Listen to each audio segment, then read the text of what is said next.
We're all familiar with the notion that science looks for law-like regularities in nature.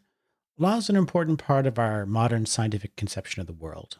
In this video, I'm going to focus on epistemically loaded uses of the term law.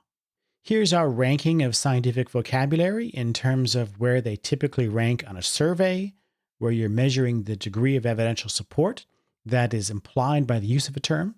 Laws rank very high in these surveys. Let's look at a few examples of these epistemically loaded uses of the term law. Law, a statement based on repeated experimental observations that describe some phenomenon of nature. Proof that something happens and how it happens, but not why it happens. Example, Newton's law of universal gravitation.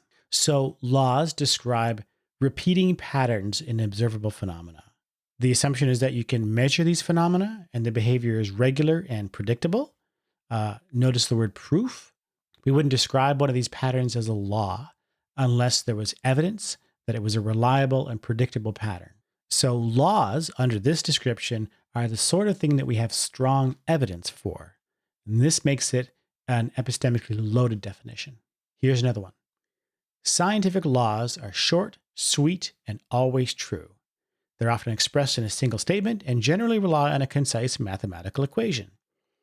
Laws are accepted as being universal and are the cornerstones of science. They must never be wrong. This definition captures the notion of laws as regularities that have no exceptions. It's not a law if it's only true some of the time.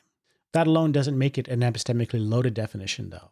What makes it epistemically loaded is defining a law as a true regularity of this kind, in such a way that if we could discover an exception to the law, then you couldn't call it a law anymore. A falsified law isn't a law anymore, according to this definition.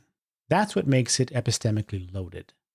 Another way that the concept of a law is used in an epistemically loaded way is when people talk about laws and theories and hypotheses in terms of a historical progression of a scientific idea. They'll say things like, first, an idea starts out as a hypothesis, and then we test it, and if it survives these tests, our confidence grows, and at some point maybe it graduates to become a theory. And if it proves to be an exceptionless regularity, then it might become a law, which is treated as a kind of pinnacle of scientific achievement. There's a lot wrong with this as a general view, but there are some examples that fit the pattern, so it's not hard to see how people could be led toward this idea. In fact, the Wikipedia article on laws of science expresses just this view. Quote, laws differ from hypotheses and postulates, which are proposed during the scientific process before and during validation by experiment and observation. Hypotheses and postulates are not laws since they have not been verified to the same degree and may not be sufficiently general, although they may lead to the formulation of laws. A law is a more solidified and formal statement distilled from repeated experiment. So this is that progression view. Hypotheses start out as untested ideas, and if they're sufficiently general and are verified, they can become laws. If you want to see people fighting over the definition of a law and what should count as a scientific law, check out the talk page on that Wikipedia article. At the time that I'm producing this video, it's quite a mess. And after we finish the section on laws, the confusions on this page will be even more noticeable to you.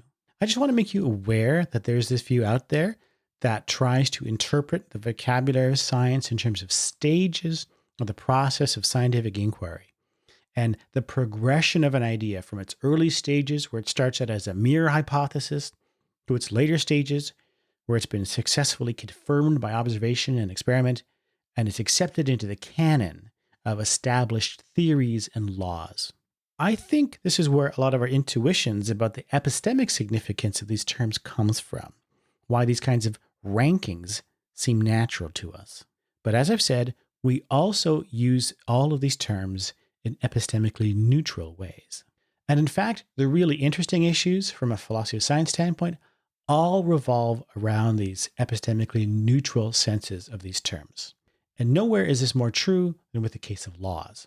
So let's move on now and talk about the epistemically neutral meanings that we associate with the concept of a scientific law and a law of nature.